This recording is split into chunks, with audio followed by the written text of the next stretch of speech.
an introduction. The introduction should explain the issue about which you are talking, and it should explain the structure of your research paper. So as I said, for example, usually you can write in the following research paper, I attempt to address this issue, talk about why this issue is relevant, and then talk about the various parts of your research paper and what all do they deal with. Then you move on to the legal regime.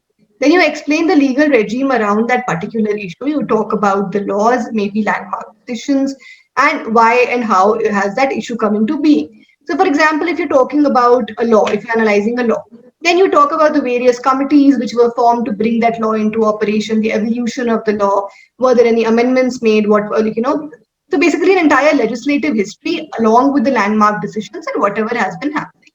Then you move on to analysis, and you analyze that particular issue, through arguments either for it or against it. Sometimes people bring out both pros and cons. So you can, put a stand again, like, you can say this is good because of this is bad because of this.